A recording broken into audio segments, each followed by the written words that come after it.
What's up everyone, it's Bruce Waha. Hope y'all are having a good day. On today's episode of Wingman Wednesday, we're going to be talking about working in a TriService environment, what to expect, and the do's and don'ts. Now, if you've been in the military for a good minute, there's a good chance that you've worked in one of these environments. So you worked in close quarters with one of your fellow branches. Specifically, we're going to be touching base with the experience that I have had working with the Army and the Navy here at Transcom. But before we get started, be sure to give this video a thumbs up and subscribe to the channel if you like what we're doing here at Wild at Heart. All right, let's get into it.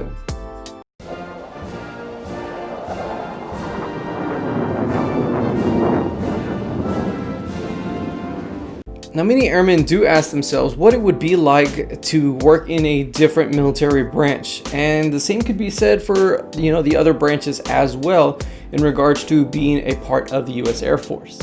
So while working with other military branches, you may notice that we are very much alike in many ways and very different in others. And like I mentioned before, if you've been in the military for a good minute, you know exactly what I'm talking about. So be sure to list your comments and your tips as well down in the comments. Now, the definition of TriService is a unit or organization that comprises of 3 military branches working together in close quarters to achieve a mission. Having to immediately engage a mission or act on a situation should be able to happen in the moment.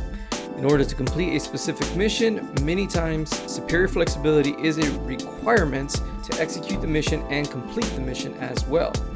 Our units are in constant movement around the world, land, air, and sea. So that means basically whenever a mission comes up or a situation comes up and a particular branch has reached the limit of its capabilities, in that moment in time a decision can be made where another branch can fill in and either progress the mission or even complete the mission. Now, the first thing that you want to do is learn the capabilities of each of the branches. Air Force by definition is air superiority, meaning that we primarily deal with fixed wing capabilities, being able to transport materials, personnel, or equipment in long transportation methods. The Navy is more sea-based, means that they have sea capabilities, they also have rotary capabilities, and they also have fixed wing capabilities as well. The thing that is usually limiting them is specific geographic locations in which they can execute, begin, or end a mission. The Army are the ground pounders. That means that they have all ground superiority. They can also transport rotary wing, but that has a very limited distance capability. Thus, they usually employ the Air Force to meet any kind of long-term transports that are required. So get to know their capabilities, get to know their mindset, get to know their culture, get to know the way that they communicate with each other, because much like regular conversation, nonverbals and specific wording go a long way into making sure that your communication with your fellow branch is effective. And be sure to know that just because a specific program, specific process works in your branch, it doesn't mean that it is the best course of action in all situations. That's the best thing about being a TriService unit, is that you are able to assist each other whenever your branch's capabilities become limited. Next thing is learning their lingo, their rank structure, their unit structure, and other ways that they communicate with each other. Now, the enlisted rank structure pretty much stays consistent all the way through for most of the branches. Unfortunately, the Army does this weird thing with their specialists or corporal that I had multiple soldiers explain to me, and it still doesn't make sense to me. On the Navy side, the Navy decided just to take the officer rank structure of the other branches and just throw it away.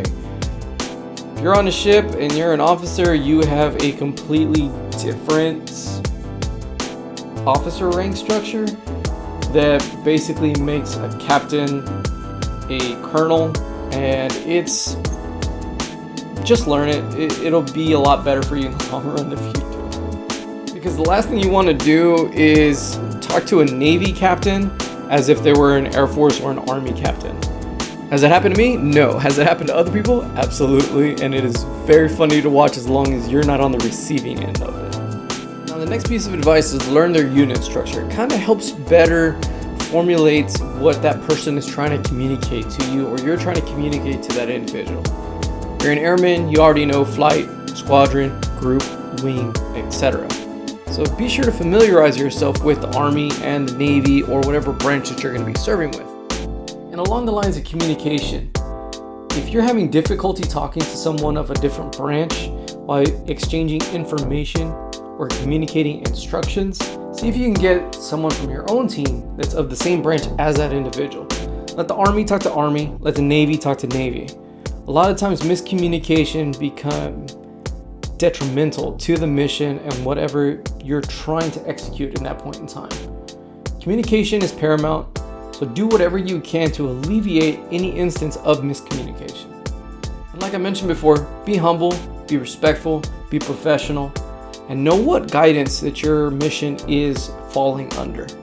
Just because one location falls under a specific guidance doesn't mean that it is on the same level as the guidance that you're following.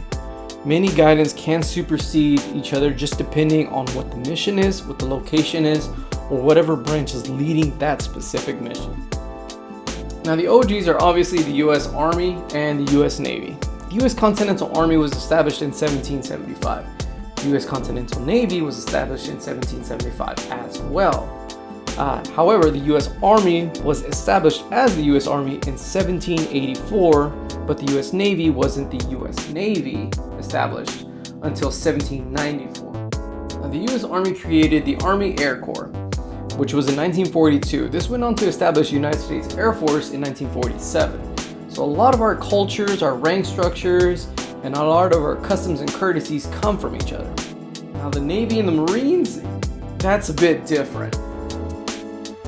While the Airman's Creed and the Soldier's Creed have a lot of similarities, the Navy, the Sailor's Creed, and the Rifleman's Creed of the U.S. Marine Corps differ greatly between the two. I do love the Rifleman's Creed because right off the bat they established themselves as a different breed of military branch, and I love that. My brother is a Marine. I love him to death. I love the Marine culture. I love what they stand for. I love the brotherhood that they have. Now, all the U.S. forces have a rivalry with each other. In my immediate household, my brother's a Marine and I'm in the Air Force. So I send him crayons for Christmas. Anytime that I say I'm having a hard time, he'll mail me some straws saying, suck it up. It's a constant back and forth between not just people in my family, but also within my military family as well. It's healthy. Engage in it. Know where the boundaries are, but I mean, it's a family. So treat each other like family. Be respectful, be playful, poke fun where you like, but ultimately we're a family. We came here together to do something, to complete a mission, to execute a mission. So communicate with your fellow branches appropriately, and you're going to have a great time. So get to know the people in your unit. If you're in a TriService unit, get to know the Marines on a personal level, get to know the sailors on a personal level, get to know the soldiers, get to know the, what are Coast Guard call themselves? Coasties, Space Force,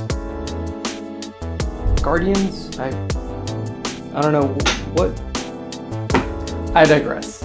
Learn as much as you can about your fellow military branches, learn as much as you can about your fellow military members.